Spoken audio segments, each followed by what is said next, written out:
Jadi jumlah total pemilih di Langonsari untuk pilkada ini pada tingkat kemarin DPSHP itu 12.298.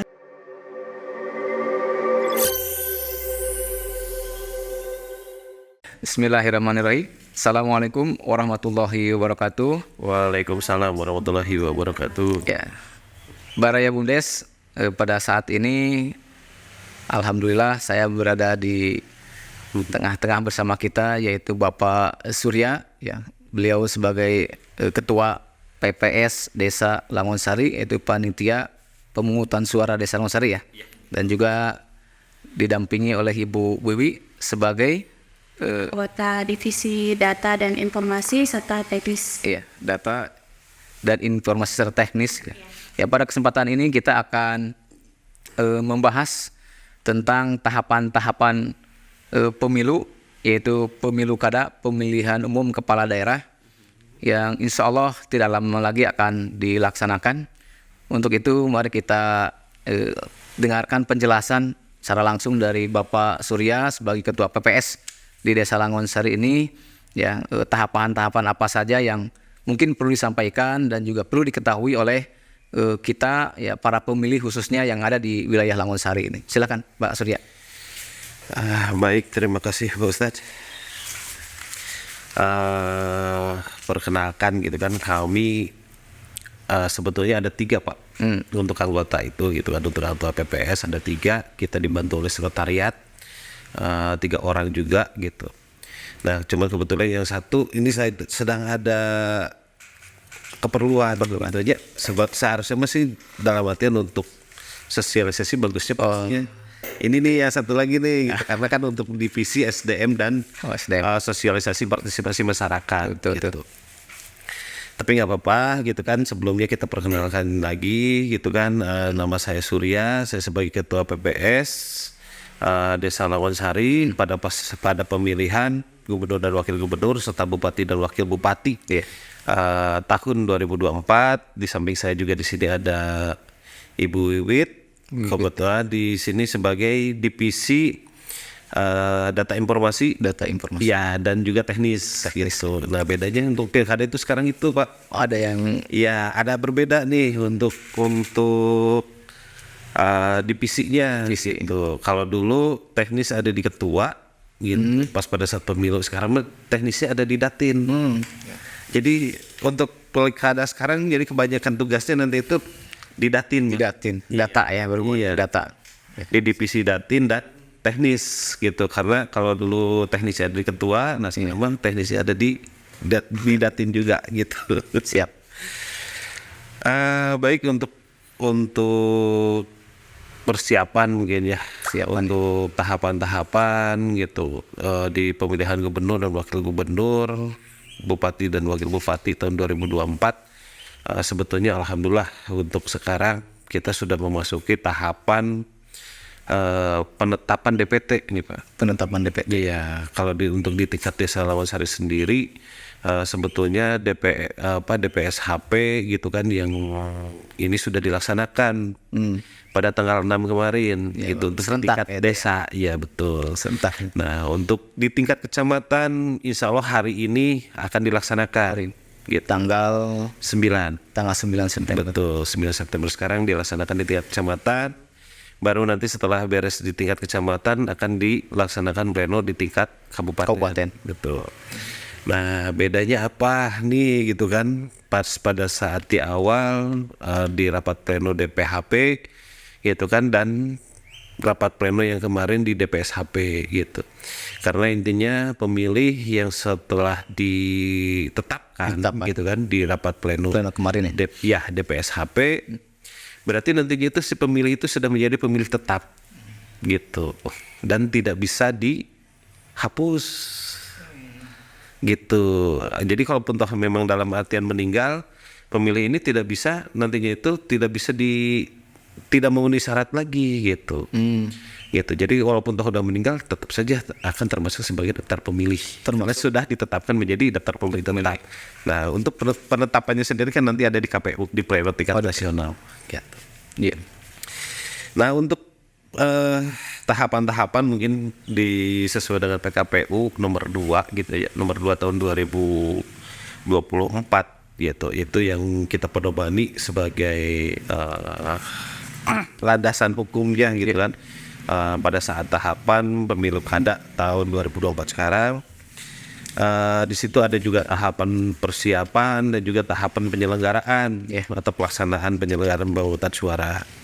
Nah, di tahapan persiapan di situ sebetulnya untuk pilkada ini itu sudah dimulai dari 26 Januari 2024.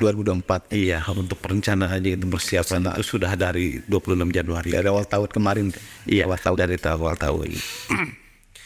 Nah, setelah itu adanya penyusunan peraturan penyelenggaraan gitu kan, terus penyusunan penetapan tata cara dan jadwal gitu, tahapan pembentukan badan ad hoc gitu Pak.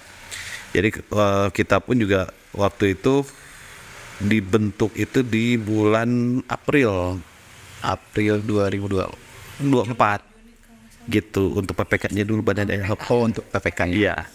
Jadi badan ad hoc itu udah dimulai dibentuk itu di 17 April gitu. Sampai nanti untuk badan ad hoc yang KPPS gitu. Di 5 November. Dia kisaran di 5 November lah maksimalnya gitu.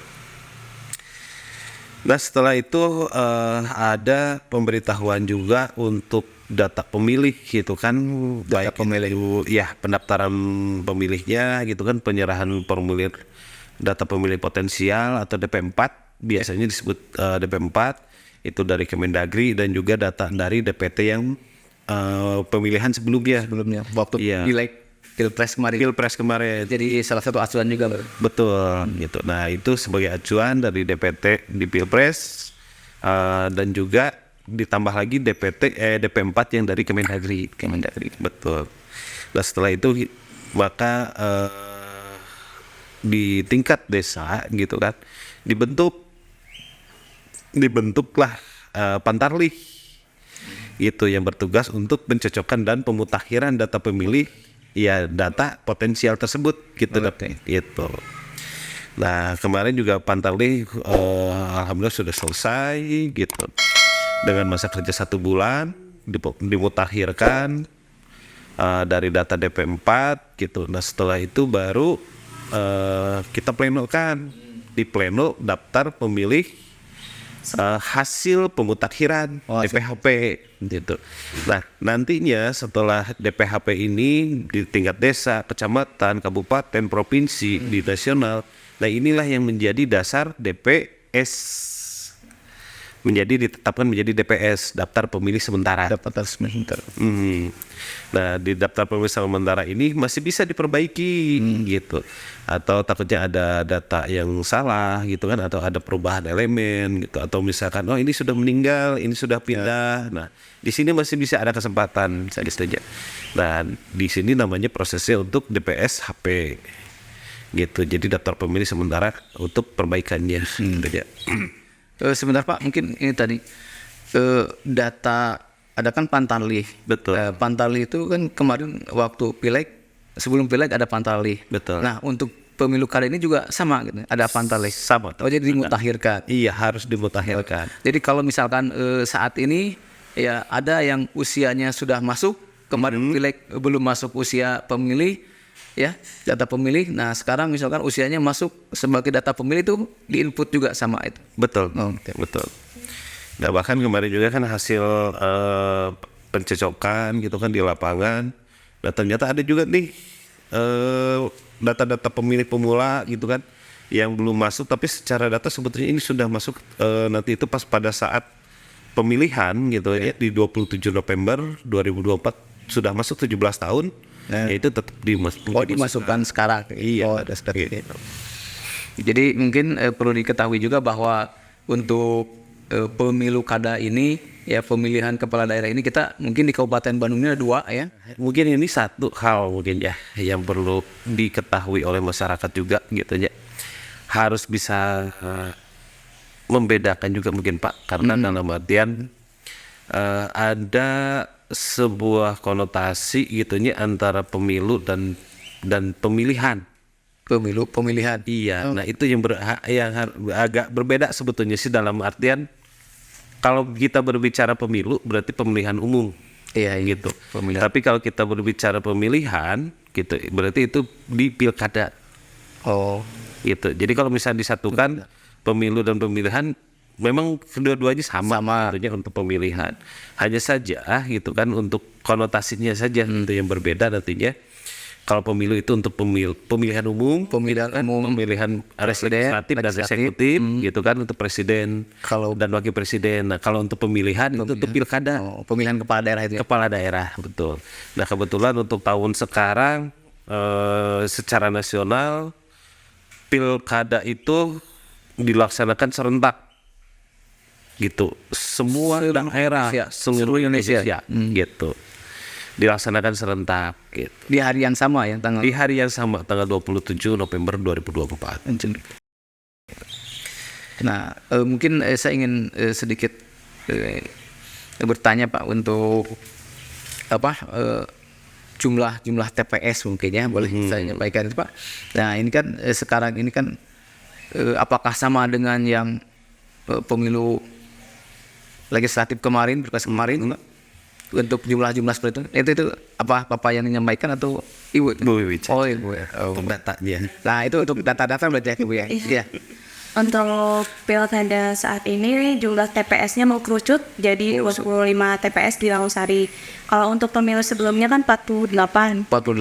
Sekarang 25 TPS. 25 TPS. Ya. Jadi tiap RW itu paling ada 2 TPS. 2 TPS paling banyak gitu. Iya. Kalau kemarin kan ada sampai 3 TPS ya. Iya.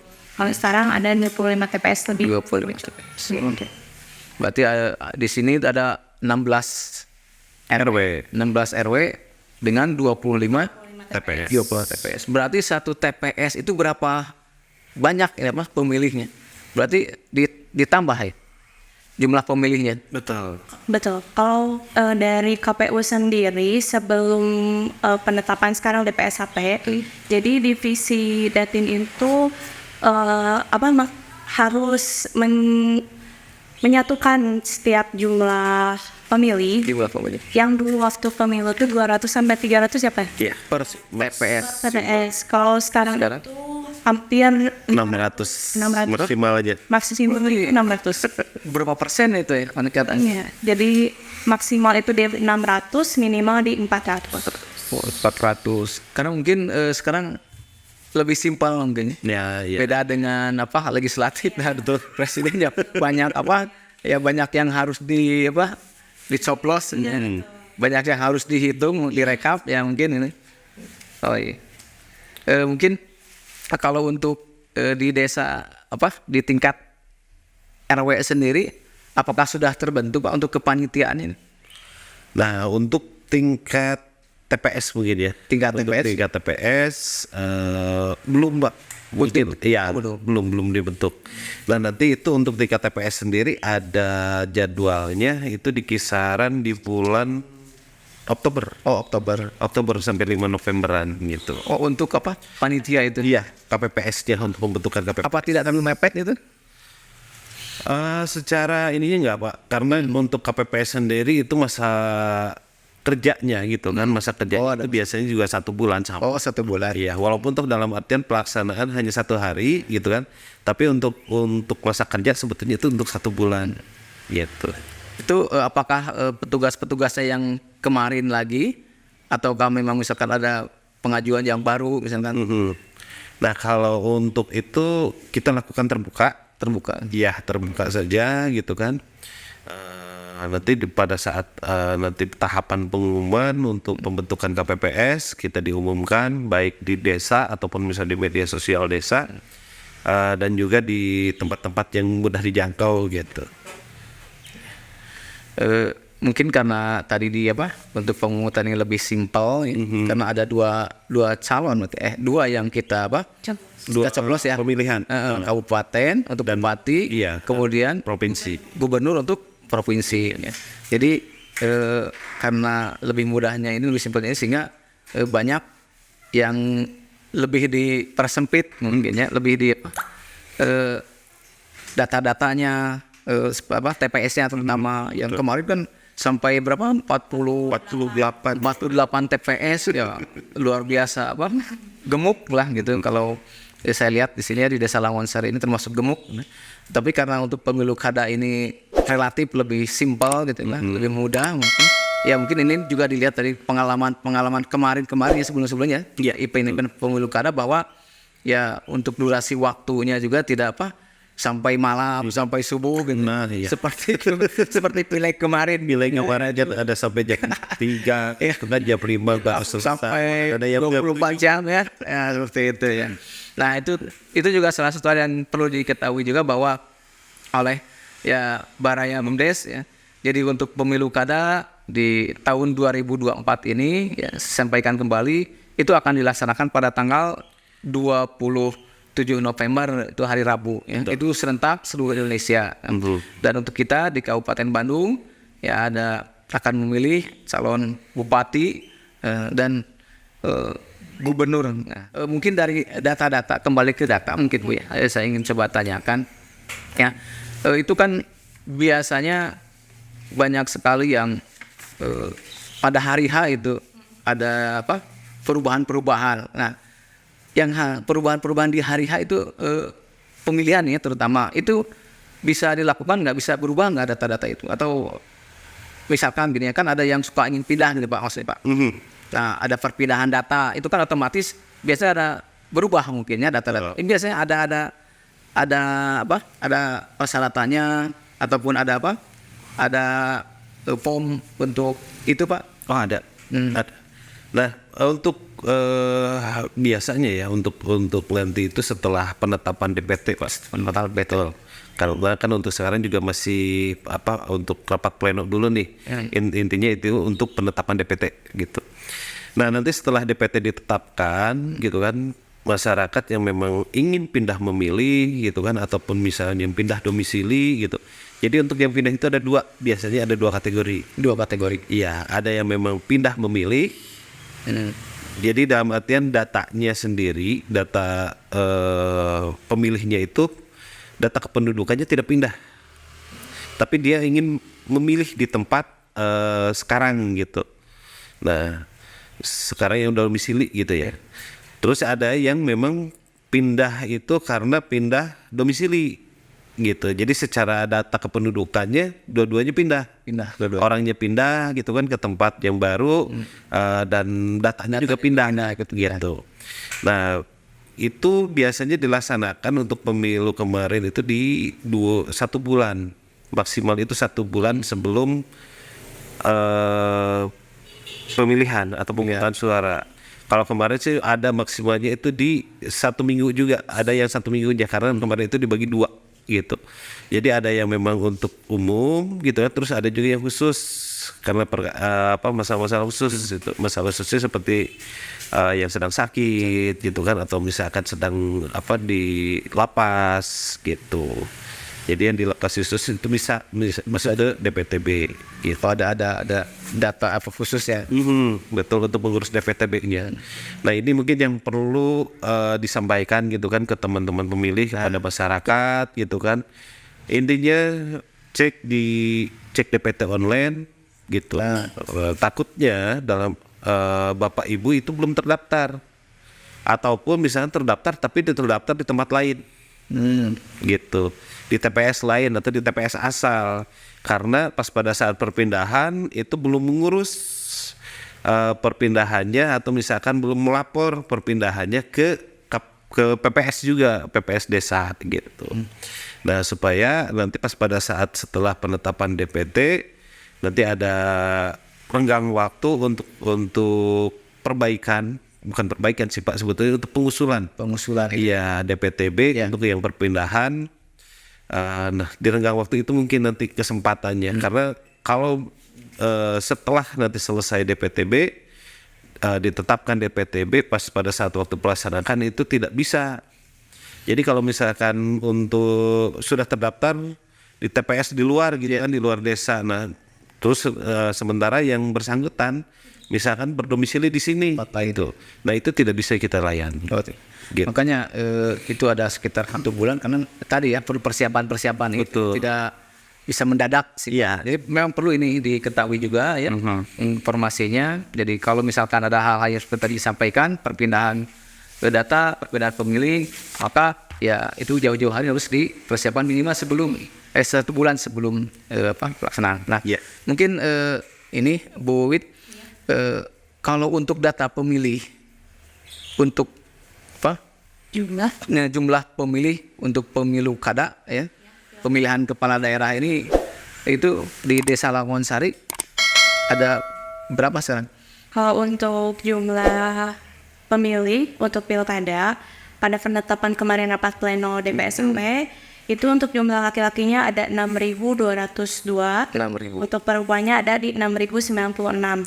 Jadi jumlah total pemilih di Langonsari untuk pilkada ini pada tingkat kemarin DPSAP itu 12.298. Total 12.000. Banyak pemilihnya itu pemilih Laki-laki. pemilih laki-laki yang banyak. Sekarang Jadi ada sekitar 12.000 298 orang untuk pemilih. untuk pemilihnya. Baik, mungkin kita sebelum berakhir Pak, kita sampaikan untuk kesimpulan yang tadi kita bahas, ya, di antaranya apa saja sebenarnya yang perlu dipersiapkan atau perlu diketahui untuk pemilih kita di Langonsari ini Pak. Ini Bapak dari Bapak Suryadi. Mungkin yang tadi agak terlupakan ya Pak ya, untuk pemilih yang pindah gitu ya. Jangan lupa mungkin itu sesuai dengan tahapan itu dari mulai tanggal 17 September sampai tanggal 20 November 2024. Jangan lupa yang pindah gitu kan dari tempat asalnya ke Desa Langonsari atau misalnya dari Desa Langonsari ke tempat yang lain dan keluar desa. Jangan lupa untuk juga melapor ke PPS-nya, PPS desanya gitu kan untuk mendaftarkan diri gitu kan menjadi pemilih pindahan gitu. Nah itu, dan jangan lupa juga bawa fotokopi KK dan juga KTP-nya. Persyaratan itu. Iya, administrasi kependudukannya harus dibawa gitu. Itu sih untuk pemilih gitu kan yang terlupakan. Baik, kalau misalnya untuk kesimpulannya ya untuk pasangan calon mungkin untuk teman pemilih juga diketahui gitu kan untuk yang sudah mendaftar kabupaten di daerah Kabupaten Bandung itu ada 2 pasangan calon, dan juga di provinsi gitu kan itu ada 4 pasangan calon gitu ya untuk yang mendaftarnya. Dan juga untuk yang paling penting nantinya itu teman pemilih melaksanakan atau misalkan menggunakan hak pilihnya pada saat hari pemungutan suara itu. Iya baik, terima kasih Pak. Ya, mungkin untuk dari Ibu ada yang perlu disampaikan sebagai kesimpulan? Oke, untuk masyarakat Langonsari khususnya jika ingin mengetahui info lebih lanjut boleh dicek di Instagram PPS Langonsari, diceknya di PPS_Langonsari 2024 atau boleh di Facebooknya PPS Langonsari. Di situ ada informasi terkait Pilkada 2024. Ya. Baik, ya. Mungkin Baraya Bumdes, ya, alhamdulillah pada hari ini kita sudah membahas tentang tahapan-tahapan pemilihan kepala daerah yang akan dilaksanakan serentak nanti pada tanggal 27 November. Ya, mudah-mudahan apa yang tadi disampaikan oleh Bapak Surya, kemudian juga Ibu Wit, itu bisa bermanfaat, dan bagi Baraya Bumdes yang masih perlu pertanyaan-pertanyaan, ingin lebih jelas lagi seputar pemilu, ya mungkin bisa datang langsung ke kantor PPS di Desa Langonsari ini. Baik, mungkin itu saja ya, Baraya Bumdes mungkin dapat kita lakukan pada kesempatan siang hari ini. Terima kasih. Assalamualaikum warahmatullahi wabarakatuh. Waalaikumsalam.